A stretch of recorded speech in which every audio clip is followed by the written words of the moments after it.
जय हिंद। स्वागत है आप सभी का फिजिक्स के टॉप 500 एमसीक्यू सीरीज में।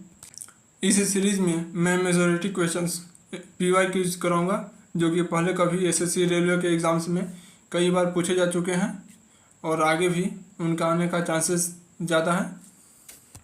और यह सीरीज सभी कॉम्पिटेटिव एग्ज़ाम्स के लिए बहुत ज़्यादा महत्वपूर्ण है, चाहे आप फिर एसएससी का एग्ज़ाम दे रहे हो, रेलवे का कोई एग्ज़ाम दे रहे हो या स्टेट पुलिस या और भी एग्ज़ाम्स दे रहे हो, सभी के लिए यह सीरीज़ मोस्ट इम्पोर्टेंट है।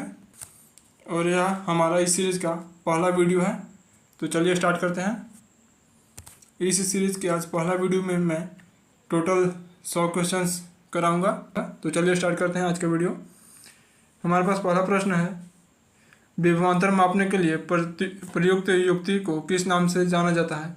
विभवांतर मापने के लिए प्रयुक्त युक्ति यानी जिसका उपयोग किया जाता है विभवांतर मापने के लिए, उसको क्या कहते हैं, तो उसको वोल्ट मापी कहते हैं। नेक्स्ट प्रश्न है हमारे पास, विरलीकरण होता है जहाँ वायु दाब क्या होता है। विरलीकरण कहाँ पर होता है, जहाँ पर वायु दाब निम्न होता है, तो ऑप्शन नंबर ए हमारा सही होगा। विरलीकरण उसी जगह होता है जहाँ पर वायु दाब कम होता है। नेक्स्ट प्रश्न है, श्रव्य परिसर में ध्वनि तरंग की आवृत्ति क्या होती है।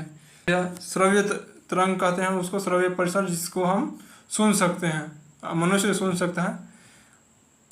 तो इसमें ध्वनि की आवृत्ति कितनी होती है और हम कितने हर्ज तक सुन सकते हैं आवाज़ को, तो यह 20 हर्ज से 20,000 हर्ज तक सुन सकते हैं, तो ऑप्शन नंबर सी सही होगा। नेक्स्ट प्रश्न है, पानी का क्वथनांक कितना होता है। पानी का क्वथनांक कितना होता है, तो यहाँ पे फ़ारेनहाइट में सारा ऑप्शन है, तो फ़ारेनहाइट में ही बताना है कि पानी का क्वथनांक कितना होगा। तो फ़ारेनहाइट में 212 डिग्री फ़ारेनहाइट होता है पानी का क्वथनांक। गति का नियम किसने दिया था। गति का नियम किसने दिया, तो यह न्यूटन द्वारा दिया गया था गति का नियम। कार्य करने की क्षमता क्या कहलाती है। कार्य करने की क्षमता यह ऊर्जा कहलाती है। इसमें थोड़ा सिंपल क्वेश्चन है क्योंकि यह हमारा इस सीरीज़ का यह फर्स्ट लेक्चर है, तो इसमें थोड़ा सिंपल क्वेश्चन रखा हूँ। जैसे जैसे आगे इस सीरीज़ में बढ़ूँगा क्वेश्चंस का लेवल भी इंक्रीज होता जाएगा। नेक्स्ट प्रश्न है, निम्नलिखित में से क्या तरंग की विशेषता नहीं है। तो निम्नलिखित में से क्या तरंग की विशेषता नहीं है, ऑप्शन है आवृत्ति, तरंगदैर्ध्य, आयाम, माध्यम। तो आवृत्ति की विशेषता नहीं है, माध्यम विशेषता नहीं है। द्रव की बूंद की आकृति गोल किसके कारण होती है। तो द्रव की बूंद की आकृति गोल किसके कारण होती है, तो यह पृष्ठ तनाव के कारण द्रव की बूंदें गोल होती हैं। घड़ी में चाबी देने पर कौन सी ऊर्जा संग्रहित होती है। घड़ी में चाबी देने पर कौन सी ऊर्जा संग्रहित होती है, तो यह स्थितिज ऊर्जा संग्रहित होती है घड़ी में चाबी देने के बाद।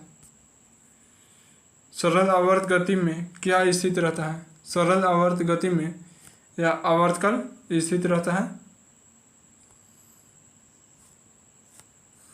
विकृति का सीजीएस इकाई क्या है। विकृति का सीजीएस इकाई क्या होता है, तो विकृति का सीजीएस इकाई होता ही नहीं है कोई इकाई, तो ऑप्शन नंबर डी सही होगा, कोई इकाई नहीं। पानी के अंदर ध्वनि सुनने के यंत्र को क्या कहते हैं। तो पानी के अंदर ध्वनि को जिस यंत्र से सुन सकते हैं उस यंत्र को क्या कहते हैं, तो यह हाइड्रोफोन कहते हैं, जिससे पानी के अंदर ध्वनि को सुन सकते हैं। प्रतिरोधकता के व्युत्क्रम को क्या कहते हैं। प्रतिरोधकता के व्युत्क्रम को चालकता कहते हैं। ओम किसका इकाई होता है। ओम किसका इकाई होता है, तो यह ओम प्रतिरोध का इकाई होता है। ओम ओम को कैसे लिखते हैं, तो ओम को सिंबल ये है, इसी से सूचित करते हैं ओम को। एनीमोमीटर का उपयोग किसे मापने में किया जाता है। तो एनीमोमीटर से किसे मापा जाता है, तो यह पवन के गति और बल को गलत है, पवन की दिशा को नहीं, पवन के वेग को सही है, पवन के दाब प्रवणता को गलत। तो एनीमोमीटर का उपयोग पवन की गति को मापने के लिए किया जाता है, ऑप्शन नंबर सी सही होगा। क्यूरी किसका इकाई है। क्यूरी किसका इकाई है, तो यह रेडियो सक्रियता की इकाई क्यूरी है। फाउंटेन पेन का आविष्कार किसने किया था? फाउंटेन पेन का आविष्कार किसके द्वारा किया गया? तो यह लेविस ई वाटरमैन के द्वारा फाउंटेन पेन का आविष्कार किया गया। परमाणु में छिद्र किस तरह कार्य करते हैं? परमाणु में छिद्र किस तरह कार्य करते हैं? तो यह धनात्मक आवेश की तरह कार्य करते हैं परमाणु में छिद्र। किसी वस्तु का भार सर्वाधिक कहाँ पर होता है? किसी वस्तु का भार सर्वाधिक कहाँ पर होता है? ऑप्शन है सभी जगह समान होता है, उष्णकटिबंध पर, भूमध्य रेखा पर, ध्रुव पर। तो वस्तु का भार सबसे अधिक कहाँ पर होगा? ध्रुव पर सबसे अधिक होता है वस्तु का भार। और सबसे कम कहाँ पर होता है? आप लोगों को कमेंट करके बताना है, देखते हैं कितने लोगों का याद होगा कि किसी वस्तु का भार सबसे कम कहाँ पर होता है। सबसे अधिक तो ध्रुव पर होता है, बता दिया। सबसे कम कहाँ पर होता है आप लोगों को बताना है। जिनको याद है बताइए, वरना मैं नेक्स्ट वीडियो में आपका आंसर बता दूंगा सबसे पहले इसी का। गति का पहला समीकरण किसके बीच संबंध दर्शाता है? और उसके लिए भी सेम ऑप्शन यही है कि वस्तु का भार सर्वाधिक सबसे कम कहाँ होता है। गति का पहला समीकरण किसके बीच संबंध को दर्शाता है? गति का पहला नियम यह वेग और समय के बीच के संबंध को दर्शाता है। ऑप्शन सी सही होगा। गति का दूसरा समीकरण किसके बीच संबंध को दर्शाता है? तो गति का पहला नियम तो वेग और समय के बीच में संबंध को दर्शाता है, जबकि सेकंड नियम, गति का सेकंड नियम यह स्थिति और समय के बीच के संबंध को दर्शाता है। ऑप्शन नंबर बी सही होगा। जड़त्व आघूर्ण और कोणीय त्वरण का गुणनफल क्या कहलाता है? जड़त्व आघूर्ण और कोणीय त्वरण के गुणनफल क्या कहलाते हैं? तो टॉर्क कहलाते हैं। ऑप्शन नंबर ए सही होगा। कौन सी ऊर्जा सदैव धनात्मक होती है? कौन सी ऊर्जा हमेशा धनात्मक ही होती है? तो यह गतिज ऊर्जा हमेशा धनात्मक होती है। ब्लॉटिंग पेपर स्याही कैसे सोखता है? ब्लॉटिंग पेपर स्याही को कैसे सोखता है? तो यह कैपिलरी क्रिया के द्वारा स्याही को सोखता है। अगर आप लोगों को साथ में अगर थोड़ा डिटेल भी और जानना होगा एक्स्ट्रा में भी, तो आप लोग कमेंट कीजिएगा। मैं हर एक प्रश्न के साथ में भी एक्स्ट्रा डिटेल आप लोगों को देता चलूँगा। वरना यह MCQ सीरीज़ है सिर्फ, तो इसमें अगर आप लोग बोलिएगा तो डिटेल नहीं, सिर्फ ऐसे ही फास्ट वे में आंसर कराता चलूँगा। आप लोगों को जैसा अगर इच्छा हो आप लोग ज़रूर कमेंट करके बताइएगा कि आप लोगों को थोड़ा डिटेल भी जानना है, मैंने कि सारा ऑप्शन के बारे में भी और इससे रिलेटेड, या फिर ऐसे ही सिर्फ स्पीड में आंसर क्वेश्चन करते चलना है। कमेंट करके ज़रूर बताइएगा। नेक्स्ट प्रश्न है, गिरते हुए फल में कौन सा ऊर्जा होती है? गिरते हुए फल में कौन सी ऊर्जा होती है? तो जब ऊपर से गिर रही है तब तो गतिज ऊर्जा ही रहेगी। ऑप्शन नंबर ए सही होगा। ग्रहों के गति के नियम किसने प्रतिपादित किया?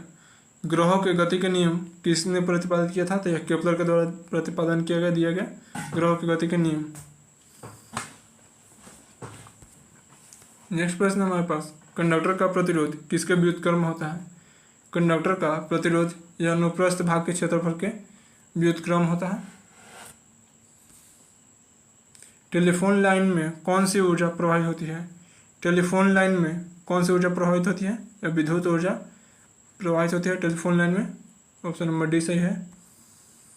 यांत्रिक ऊर्जा से गतिज ऊर्जा हटाने पर क्या बचता है?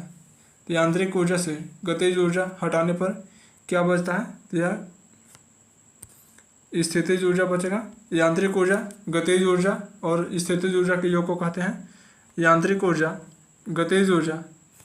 यांत्रिक को वाई लिख देता हूँ, गतिज को जी लिख देता हूँ और स्थितिज को ए से। तो यांत्रिक ऊर्जा, गतिज ऊर्जा और स्थितिज ऊर्जा के जोड़ को कहते हैं, योग को कहते हैं। यह सिंबल मैं ऐसे ही लिखा हूँ बस समझाने के लिए। नेक्स्ट प्रश्न है, इलेक्ट्रॉन वोल्ट किसका इकाई है? इलेक्ट्रॉन वोल्ट किसका इकाई है? तो यह ऊर्जा का इकाई है इलेक्ट्रॉन वोल्ट। कंडक्टर का प्रतिरोध किसके समानुपाती होता है? कंडक्टर का प्रतिरोध यह लंबाई के समानुपाती होता है। कंडक्टर का प्रतिरोध जबकि किसके व्युत्क्रमानुपाती होता है? तनुप्रस्थ भाग के क्षेत्रफल के व्युत्क्रमानुपाती होता है। गोलीय दर्पण की अवधारणा क्या होती है? गोलीय दर्पण की अवधारणा क्या होती है? तो यह प्रकाश के प्रवर्तन गोलीय दर्पण की अवधारणा है। किस दर्पण को अभिसरण दर्पण भी कहते हैं? किस दर्पण को अभिसरण दर्पण भी कहते हैं? तो अवतल दर्पण को अभिसरण दर्पण कहते हैं। पृथ्वी वायुमंडल को किस प्रकार पकड़े रहती है? पृथ्वी वायुमंडल को किस प्रकार पकड़े रहती है?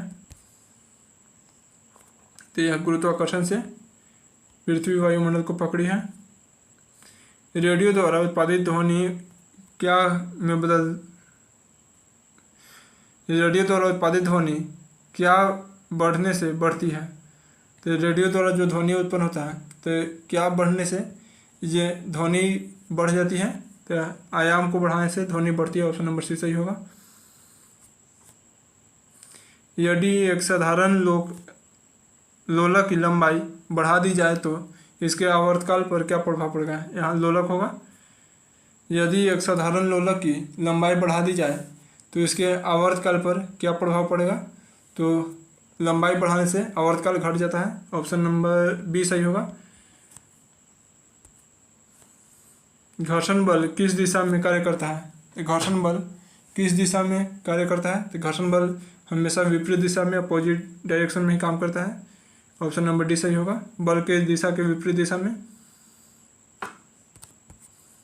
नेक्स्ट प्रश्न है, घर्षण द्वारा किया गया कार्य निम्नलिखित में से क्या होता है? तो घर्षण के द्वारा किया गया कार्य क्या होता है? ऑप्शन है शून्य, धनात्मक, ऋणात्मक, उदासीन। तो ऋणात्मक होता है क्योंकि यह अपोजिट डायरेक्शन में कार्य करता है हमेशा। प्रकाश की चाल को सर्वप्रथम किस वैज्ञानिक ने मापा था? प्रकाश के चाल को सर्वप्रथम किस वैज्ञानिक द्वारा मापा गया? तो यह रोमर के द्वारा मापा गया। निम्नलिखित में से किसका इकाई जूल है? निम्नलिखित में से किसका इकाई जूल है? तो यह कार्य और ऊर्जा का इकाई जूल होता है, दोनों का। ऑप्शन नंबर सी सही होगा। यहाँ पर सिर्फ ऊर्जा है, कार्य नहीं है, तो इसलिए ऊर्जा हो जाएगा। ऊर्जा का इकाई जूल होता है। और शक्ति का क्या होता है? वाट होता है। बल का क्या होता है? न्यूटन होता है। तापमान का क्या होता है? आप लोगों को बताना है तापमान का इकाई क्या होता है। चंद्रमा पर वायुमंडल नहीं पाए जाने का मुख्य कारण क्या है? चंद्रमा पर वायुमंडल नहीं पाए जाने का मुख्य कारण है क्योंकि यहाँ पर ग्रेविटेशनल फोर्स यानी गुरुत्वाकर्षण बल बहुत कम है। ऑप्शन नंबर डी सही होगा। गुरुत्वाकर्षण बल की अधिक क्षीणता के कारण वायुमंडल नहीं पाया जाता है। निम्नलिखित में से शरीर के वजन के संदर्भ में क्या सही है? निम्नलिखित में से शरीर के वजन के अंदर संदर्भ में क्या सही है? 4 ऑप्शन है, चारों में से एक सही कौन सा है? विषुवत रेखा पर अधिकतम होता है शरीर का वजन। ध्रुव पर अधिकतम होता है शरीर का वजन। मैदान की तुलना में पहाड़ियों पर अधिकतम होता है। पृथ्वी की सतह पर सभी जगह एक समान होता है। तो यहाँ हमारा ऑप्शन नंबर बी सही होगा। ध्रुव पर अधिकतम होता है जबकि विषुवत रेखा पर न्यूनतम होता है। नेक्स्ट प्रश्न है, अल्टीमीटर से क्या मापा जाता है? अल्टीमीटर से क्या मापा जाता है? तो भूतल से ऊंचाई मापा जाता है अल्टीमीटर से। पूर्णतः प्रत्यास्थ वस्तुओं का प्रत्यास्थापन गुणांक कितना होता है? पूर्णतः प्रत्यास्थ वस्तुओं का प्रत्यास्थापन गुणांक कितना होता है? तो 1 होता है। पूर्णतः प्रत्यास्थ है यही, तो इसका प्रत्यास्थापन गुणांक भी 1 होगा। साबुन को जल में घोलने पर जल के पृष्ठ तनाव पर क्या प्रभाव पड़ता है? तो पृष्ठ तनाव घट जाता है जल में अगर घोलते हैं साबुन को तो या सर्फ को तो। बिना भंजन के पदार्थ की विकृति होने की योग्यता क्या कहलाती है? बिना भंजन के पदार्थ के विकृति होने की योग्यता यह क्या कहलाती है? तो यह सुघट्यापन कहलाता है। ऑप्शन ए सही होगा, सुघट्यापन। एक तरंग के गर्त की गहराई को क्या कहते हैं? एक तरंग के गर्त की गहराई को क्या कहते हैं? तो यह आयाम कहते हैं। Option number D. निम्नलिखित में से किस ध्वनि तरंग की तरंगदैर्घ्य सबसे लंबी होगी? तो किस ध्वनि तरंग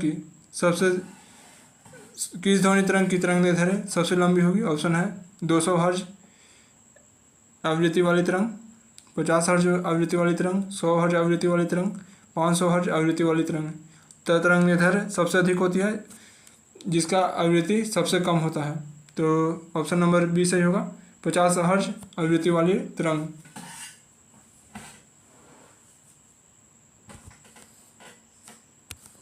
संपीड़नों का निर्माण उस स्थान पर होता है जहां वायु दाब, संपीड़न का निर्माण जहां वायु दाब उच्च होता है वहां पर संपीड़न का निर्माण होता है, और जहां वायु दाब कम होता है वहां पर विवर्तन का निर्माण होता है। अनुदैर्ध्य तरंगों में कण संचरण के किस दिशा में कंपन करते हैं? अनुदैर्ध्य तरंगों में कण संचरण के किस दिशा में कंपन करते हैं? तो यह समांतर दिशा में कंपन करते हैं।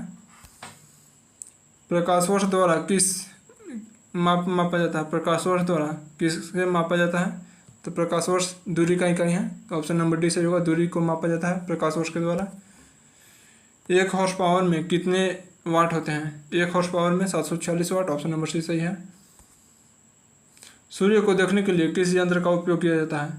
सूर्य को देखने के लिए किस यंत्र का उपयोग किया जाता है? तो यह हेलियोस्कोप का उपयोग सूर्य को देखने के लिए किया जाता है, ऑप्शन नंबर बी सही होगा। विभवांतर मापने के लिए किस उपकरण का उपयोग किया जाता है? विभवांतर को मापने के लिए किस उपकरण का उपयोग किया जाता है? तो वोल्टमीटर का उपयोग विभवांतर मापने के लिए करते हैं। विद्युत धारा मापने के लिए किस उपकरण का उपयोग करते हैं? विभवांतर मापने के लिए तो वोल्टमीटर का उपयोग करते हैं, जबकि विद्युत धारा के मापने के लिए किस उपकरण का उपयोग करते हैं? तो एमीटर का उपयोग विद्युत धारा मापने के लिए करते हैं। निम्नलिखित में से एमकेएस प्रणाली में बल का एकक कौन है? एमकेएस प्रणाली में बल का इकाई क्या है निम्नलिखित में से? एमकेएस में न्यूटन है बल का इकाई। निम्नलिखित में से कौन समय का इकाई नहीं है? निम्नलिखित में से कौन समय का इकाई नहीं है? तो प्रकाश वर्ष, ऑप्शन नंबर बी सही होगा, क्योंकि यह दूरी का इकाई है। प्रकाश वर्ष दूरी का इकाई है, ध्यान रखिएगा। किसी वाहन की गति को किससे मापा जाता है? किसी वाहन की गति को किससे मापा जाता है? तो किसी वाहन की गति को स्पीडोमीटर से मापा जाता है कि ये किस स्पीड से गति चल रही है, वाहन चल रही है। दूध के घनत्व को निर्धारित करने के लिए किस मीटर का उपयोग किया जाता है? तो दूध के घनत्व को निर्धारित करने के लिए किस मीटर का उपयोग किया जाता है? तो यह लैक्टोमीटर का उपयोग दूध के घनत्व को पता करने के लिए किया जाता है, ऑप्शन नंबर बी सही होगा, लैक्टोमीटर। गैल्वेनोमीटर का उपयोग क्यों किया जाता है? गैल्वेनोमीटर का उपयोग क्यों किया जाता है? तो यह धारा की गति का पता लगाने के लिए गैल्वेनोमीटर का उपयोग किया जाता है। निम्नलिखित में से कौन सदिश राशि है? निम्नलिखित में से कौन सदिश राशि है? तो कोणीय वेग सदिश राशि है। निम्नलिखित में से क्या ज्योति तीव्रता का मात्रक है? निम्नलिखित में से क्या ज्योति तीव्रता का मात्रक है? तो ज्योति तीव्रता कैंडेला, ऑप्शन नंबर बी सही होगा, कैंडेला। किसी तारे की दूरी मापने के लिए प्रयुक्त यूनिट क्या है? किसी तारे का दूरी मापने के लिए किसका उपयोग करते हैं? तो तारा बहुत दूर होता है तो प्रकाश वर्ष द्वारा मापा जाता है किसी तारे के दूरी को। निम्नलिखित में से किसका इकाई किलोवाट आवर होता है? निम्नलिखित में से किसका इकाई किलोवाट घंटा होता है? तो यह ऊर्जा का इकाई किलोवाट घंटा होता है। विभवांतर मापने के लिए निम्नलिखित में से किसका उपयोग किया जाता है? विभवांतर को मापने के लिए निम्नलिखित में से वोल्ट मापी का उपयोग होता है। यह क्वेश्चन शायद रिपीट हो गया लगता है कि एनीमोमीटर का उपयोग क्यों किया जाता है? एनीमोमीटर का उपयोग क्यों किया जाता है? तो यह पवन का वेग मापने के लिए। ये भी क्वेश्चन रिपीट हो गया, 2 क्वेश्चन शायद रिपीट हो गया है। एंगस्ट्रॉम में क्या मापा जाता है? एंगस्ट्रॉम में क्या मापा जाता है? ऑप्शन है समय, आवर्तकाल, तरंगदैर्ध्य, आवृत्ति। तो एंगस्ट्रॉम में क्या मापा जाता है? तो तरंगदैर्ध्य को एंगस्ट्रॉम में मापा जाता है, ऑप्शन नंबर सी सही होगा। नेक्स्ट प्रश्न है बेल किसका इकाई है? बेल किसका इकाई है? आप लोगों को बताना है इसका। बेल बता देता हूँ, किसी का इकाई नहीं है बेल। बेल कोई इकाई ही नहीं होता है। नेक्स्ट प्रश्न है, निम्नलिखित में से कौन एक सदिश राशि नहीं है। निम्नलिखित में से कौन एक सदिश राशि नहीं है, यानी अदिश राशि कौन है। एक, किसी सदिश का परिमाण कभी भी नहीं होता है। किसी सदिश का परिमाण कभी भी क्या नहीं होता है, तो धनात्मक, इकाई, शून्य, ऋणात्मक। तो ऋणात्मक कभी भी नहीं होता है किसी सदिश का परिणाम। ऑप्शन ए सही होगा। नेक्स्ट प्रश्न है, निम्नलिखित में से कौन अधिक कम कर सकता है। निम्नलिखित में से कौन अधिक कम कर सकता है, अधिक काम कर सकता है होगा। ऑप्शन है, बंदूक से एक चलती हुई गोली, एक घूमता हुआ पहिया, उठाया हुआ हथौड़ा, गतिशील पत्थर। तो इसमें से सबसे अधिक काम कौन करेगा, तो सबसे अधिक बंदूक से चलती हुई गोली। नेक्स्ट प्रश्न है, किसमें कोई कार्य नहीं किया। किसमें कोई कार्य नहीं होगा। ऑप्शन है, कोई अपने कंधे पर 40 किलोग्राम भार लेकर खड़ा है। हर्ष मैदान पर क्रिकेट खेलता है। कुलदीप किसी बस से किसी और बस तक एक वजन ले जाता है। सचेत 2 मीटर चलता है। तो ये चारों ऑप्शन में से कौन एक ऐसा ऑप्शन है जिसमें कोई भी कार्य नहीं होगा। तो यह कोई अपने कंधे पर 40 किलोग्राम भार लेकर खड़ा है, तो इससे कोई कार्य नहीं होगा क्योंकि यह सिर्फ एक जगह खड़ा है। नेक्स्ट प्रश्न है, कोई भी व्यक्ति किसी कार्य को धक्का दे रहा है, लेकिन वह धक्का देने में भी असफल रहा, तो उसके द्वारा किया गया कार्य कितना होगा। तो उसके द्वारा किया गया कार्य कोई कार्य नहीं होगा, शून्य होगा, क्योंकि वह धक्का ही नहीं दे पाया, आगे कुछ दूर ही नहीं चला पाया। नेक्स्ट प्रश्न है, लेंस की शक्ति का SI मात्रक क्या है। लेंस की शक्ति का SI डायोप्टर है। ऑप्शन नंबर डी सही होगा, डायोप्टर। जब एक रबड़ बैंड खींचते हैं तो हस्तांतरित ऊर्जा किस रूप में संग्रहित होता है। जब एक रबड़ बैंड को खींचते हैं तो हस्तांतरित ऊर्जा किस रूप में संग्रहित हो जाता है, तो यह स्थितिज ऊर्जा में संग्रहित हो जाता है। किस अवस्था में कणों की गतिज ऊर्जा अधिकतम होती है।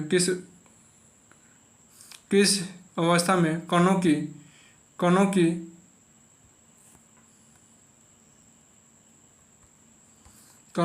गतिज ऊर्जा अधिकतम होती है।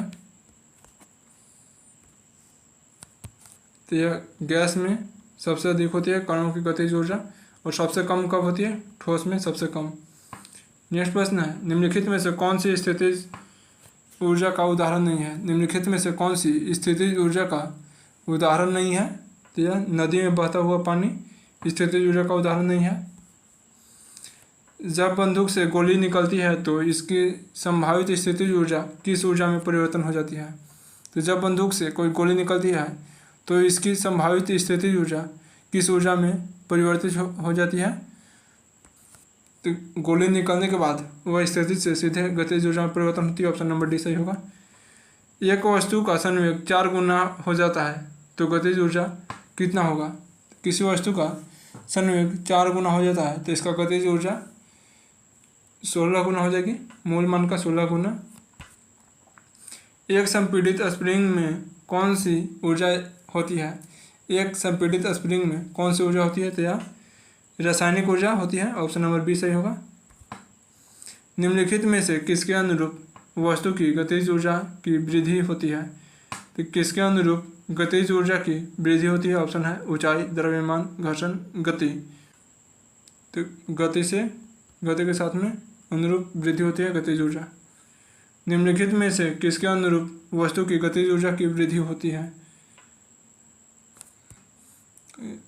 वस्तु की गतिज, यहाँ पर गतिज तो पीछे ही कर लिया, यहाँ स्थितिज ऊर्जा होगी, स्थितिज ऊर्जा कर लीजिएगा। निम्नलिखित में से किसके अनुरूप वस्तु की स्थितिज ऊर्जा वृद्धि होती है। तो यह ऊंचाई के अनुरूप वस्तु की स्थितिज ऊर्जा वृद्धि होती है, जबकि गति के अनुरूप गतिज ऊर्जा वृद्धि होती है। नेक्स्ट प्रश्न है, निम्नलिखित में से यांत्रिक ऊर्जा किसके बराबर होती है। यांत्रिक ऊर्जा गतिज ऊर्जा प्लस स्थितिज ऊर्जा दोनों के योग के बराबर होती है यांत्रिक ऊर्जा। तो विद्युत ऊर्जा यहाँ गलत हो गया, यांत्रिक गतिज ऊर्जा प्लस स्थितिज ऊर्जा सही है, गतिज ऊर्जा प्लस विद्युत ऊर्जा गलत है, स्थितिज ऊर्जा प्लस ऊष्मीय ऊर्जा गलत। ऑप्शन नंबर बी सही होगा, गतिज ऊर्जा प्लस स्थितिज ऊर्जा यांत्रिक ऊर्जा के बराबर होती है। किसी भी बंदूक से गोली निकलती है तो गोले की गतिज ऊर्जा कितनी होती है? गोले की गतिज ऊर्जा ऑप्शन यहाँ क्या है? बंदूक की तुलना में अधिक, बंदूक की तुलना में कम, बंदूक की तुलना में बराबर ज्ञात नहीं किया जा सकता। तो गोले की गतिज ऊर्जा बंदूक से निकलने के बाद बंदूक की तुलना में अधिक हो जाती है। ऑप्शन नंबर ए सही होगा। नेक्स्ट प्रश्न है, स्थितिज ऊर्जा निम्नलिखित में से किसके बराबर होती है? स्थितिज ऊर्जा स्टैटिक्स एनर्जी mgh, जबकि गतिज ऊर्जा 1/2 mvxy, 1/2 mvxy गतिज ऊर्जा। तो यहाँ पूछा है स्थितिज ऊर्जा mgh, ऑप्शन नंबर सी सही होगा। गतिज ऊर्जा निम्नलिखित में से किसके बराबर होती है? गतिज ऊर्जा निम्नलिखित में से किसके बराबर होती है? तो यह 1/2 mvxy, ऑप्शन नंबर ए सही होगा। यदि किसी गाड़ी की गति दोगुनी हो जाए तो गतिज ऊर्जा कितनी गुनी होगी? यदि किसी गाड़ी की गति दोगुनी हो जाती है तो उसकी गतिज ऊर्जा कितनी हो जाएगी? अभी फॉर्मूला बताएं। गतिज ऊर्जा का 1/2 mvxy, वो वेग दोगुनी हो जाती है तो गतिज ऊर्जा इसका एक्स वायर होगा 4 गुना, ऑप्शन नंबर बी सही होगा। निम्नलिखित में से कौन सी ऊर्जा ऊंचाई के साथ बढ़ती जाती है? तो ऊंचाई के साथ में स्थितिज ऊर्जा बढ़ती जाती है, ऑप्शन नंबर डी सही होगा, क्योंकि इसका फॉर्मूला होता है mgh, और हाइट को जितना बढ़ाइएगा ऊर्जा भी, स्थितिज ऊर्जा भी बढ़ते जाएगी। हाइट कम करने से स्थितिज ऊर्जा कम होती जाती है। कौन सी ऊर्जा गति के साथ बढ़ती है? कौन सी ऊर्जा गति के साथ बढ़ती है? गतिज ऊर्जा बढ़ती है गति के साथ में। फॉर्मूला 1/2 mvxy है। अगर वेग बढ़ेगा तो इसका गतिज ऊर्जा भी बढ़ेगा, और वेग घटेगा तो गतिज ऊर्जा भी घटेगा। इसके वेग के एक्सवायर वृद्धि होती है। नेक्स्ट है, कोई साइकिल सवार किसी मोड़ पर घूमता है तो वह किस ओर झुकता है? और कोई साइकिल सवार किसी मोड़ पर, साइकिल या बाइक सवार किसी मोड़ पर घूमता है तो वह किस ओर मुड़ झुकता है अपने आप को बैलेंस करने के लिए? तो यह आगे की ओर झुकता है, यह तो गलत है। या पीछे की ओर झुकता है, यह भी गलत है। अब इसमें से दो में से छांटना है, या भीतर की ओर झुकता है या बाहर की ओर झुकता है। तो इसमें दो में से छांटना था, या कोई भी, या अगर आप साइकिल से अगर जा रहे हो या बाइक से तो आप किस ओर मुड़ झुकते हो अपने आप को बैलेंस करने के लिए मोड़ पे? तो आप अंदर की ओर झुकते हो, जिस साइड से टर्निंग लेते हो उसके अंदर की ओर झुकते हो, भीतर की ओर। ऑप्शन नंबर सी सही होगा, भीतर की ओर झुकते हैं। वॉशिंग मशीन किस सिद्धांत पर कार्य करता है? वॉशिंग मशीन किस सिद्धांत पर कार्य करता है? तो यह अपकेंद्रण के सिद्धांत पर कार्य करता है, ऑप्शन नंबर सी सही होगा। जड़त्व आघूर्ण का मात्रक क्या है? जड़त्व आघूर्ण का मात्रक है kilogram metre square, option number B सही होगा। नेक्स्ट प्रश्न है, यदि किसी गतिशील पिंड का वेग आधा कर दिया जाए तो इसकी गतिज ऊर्जा पर क्या प्रभाव पड़ेगी? किसी पिंड का गतिज ऊर्जा आधा कर दिया जाए तो आप लोगों को बताया कि वेग का एक्स बार होता है गतिज ऊर्जा 1/2 mvxy, 1/2 होगा। और वेग को आधा कर दिया जाए यानी v/2 कर दिया जाए तो इसका एक्स बार वृद्धि होती है, तो एक्स बार हो जाएगा तो v से vx बार हो जाएगा, और यहाँ 2 का 4 हो जाएगा। तो इसका सही आंसर हो जाएगा कि गतिज ऊर्जा 1/4 हो जाती है, चौथाई हो जाती है, ऑप्शन नंबर ए सही होगा। अगर दोगुना होती, अगर वेग दोगुना होती तो यह 4 गुना हो जाती, लेकिन वेग आधी हुई है तो यह 1/4 हिस्सा हो जाएगी, चौथाई। दो द्रव्यमानों के बीच की दूरी दोगुनी कर दी जाए और उनके बीच की गुरुत्वाकर्षण बल कितना होगा? यदि दो द्रव्यमानों के बीच की दूरी को दोगुना कर दिया जाए तो उसके बीच के गुरुत्वाकर्षण बल कितना होगा? तो यह 1/4 हो जाएगा गुरुत्वाकर्षण बल भी। अगर आप लोग अगर कहिएगा तो डिटेल में बताने के लिए तो मैं डिटेल में सारा एक्सप्लेन करके बताऊंगा कि कैसे होगा। अगर आप लोग ऐसे ही सिर्फ कहिएगा कि आंसर के साथ में सिर्फ क्वेश्चन आंसर करवाने के लिए तो इसी तरह से फास्ट वे में करवा दूंगा। अगर डिटेल में कहिएगा तो डिटेल में थोड़ा टाइम ज़्यादा लगेगा, क्योंकि उसमें एक्सप्लेनेशन के साथ में करवाऊंगा। नेक्स्ट प्रश्न है हमारे पास, जब एक वस्तु का वेग दुगना हो जाए तो निम्नलिखित में से क्या शर्त है? गतिज ऊर्जा दुगना हो जाएगी, त्वरण दुगना हो जाएगा, स्थितिज ऊर्जा दुगना हो जाती है, संवेग दुगना हो जाती है। वेग दुगना हो जाने पर तो गतिज ऊर्जा 4 गुना हो जाएगी। ऑप्शन संवेग दुगना हो जाएगी, सही है। ऑप्शन नंबर डी सही है, संवेग दुगना हो जाएगी। नेक्स्ट प्रश्न है, जड़त्व घूर्ण और कोणीय त्वरण का गुणनफल क्या होता है? जड़त्व घूर्ण और कोणीय त्वरण का गुणनफल टॉर्क होता है। किसी पिंड का भार शून्य कब नहीं होगा? किसी पिंड का भार शून्य कब नहीं होगा? किसी घर्षणहीन सतह पर किसी पिंड का भार शून्य नहीं होगा। ऑप्शन नंबर ए सही होगा। एक लड़की झूले में बैठकर झूल रही है। यदि लड़की एकाएक खड़ी हो जाए तो दोलन काल पर क्या प्रभाव पड़ेगा? तो यदि कोई लड़की झूले में बैठकर झूल रही है और एकाएक खड़ी हो जाती है, इसके दोलन पर क्या प्रभाव पड़ेगा? तो दोलन कम हो जाएगा। ऑप्शन नंबर सी सही होगा। किसी रॉकेट का पृथ्वी से पलायन के लिए न्यूनतम कितनी गति होनी चाहिए? पृथ्वी से पलायन के लिए किसी रॉकेट का मिनिमम कितना स्पीड होना चाहिए? तो 11.2 किलोमीटर पर सेकंड होता है। ऑप्शन नंबर बी सही होगा, 11.2 किलोमीटर पर सेकंड। ध्यान रखिएगा, सेकंड होना चाहिए, मीटर नहीं, मिनट नहीं, यहाँ गलत होगा, मिनट नहीं, आवर होना चाहिए। 11.2 किलोमीटर एक सेकंड में पार होना चाहिए, इतना मिनिमम स्पीड होना चाहिए, तभी पृथ्वी से आगे निकल सकती है, पृथ्वी को पार कर सकती है। नेक्स्ट प्रश्न है, निम्नलिखित में से किस बल के कारण कोई भी पिंड धरती के केंद्र की ओर खींचा चलाता है? किस बल के कारण कोई भी पिंड धरती के केंद्र की ओर खींचा आता है? तो यह गुरुत्वाकर्षण के बल कारण होता है। ऑप्शन नंबर सी सही होगा, गुरुत्वाकर्षण। आज के इस वीडियो में सिर्फ 100 ही क्वेश्चंस रखते हैं। नेक्स्ट वीडियो में, इस सीरीज के नेक्स्ट वीडियो में 100 से 200, 101 से 200 क्वेश्चन तक करेंगे। डेली हर एक वीडियो में 100 क्वेश्चंस कर लेंगे, ताकि वीडियो भी छोटा रहे और आपको याद करने में भी ज़्यादा बर्डन ना हो। आप भी याद कर ले 100 कर करके ही, और एक बार में अगर 500 पूरा करवा दूँ तो वीडियो भी लॉन्ग हो जाएगा और आप याद भी नहीं कर पाइएगा एक बार में इतना। तो डेली 100 करके ही फिजिक्स का 500 करवा दूंगा, फिर उसके बाद केमिस्ट्री का, फिर बायोलॉजी का करवा दूंगा, और उसके बाद फिर आप लोग जो बोलिएगा, आप लोग को जो टॉपिक वीक होगा उस पर करवा दूंगा। तो पार्ट 2 में 101 प्रश्न से लेकर के 200 तक करवाऊंगा। अगर आप लोगों को अगर वीडियो पसंद आया हो तो लाइक कीजिए, चैनल को सब्सक्राइब कीजिए, ताकि आने वाला सभी वीडियो का नोटिफिकेशन आप तक तुरंत पहुँचे और आप एक भी वीडियो को मिस न कीजिए। और इस सीरीज़ का जो कि फिजिक्स का टॉप 500 के और हम इसका प्ले लिस्ट बना दिया हूँ। प्ले लिस्ट का लिंक इस वीडियो के डिस्क्रिप्शन बॉक्स में मिल जाएगा, आप लोग वहाँ से जाकर के प्ले लिस्ट को सेव कर लीजिए। नेक्स्ट आने वाला भी इस सीरीज़ का वीडियो उसी प्ले लिस्ट में ऐड कर दूंगा, और चैनल को सब्सक्राइब कर लीजिए, ताकि जैसे ही मैं नेक्स्ट इस सीरीज़ का वीडियो डालूँ आपको तुरंत नोटिफिकेशन मिल जाए और आप देख लीजिए, आप देखना ना भूलिएगा। और करेंट अफेयर्स का भी टॉपिक वाइज अभी चल रहा है क्लासेस, तो आप वो भी कर सकते हैं, वो भी बहुत इम्पोर्टेंट है।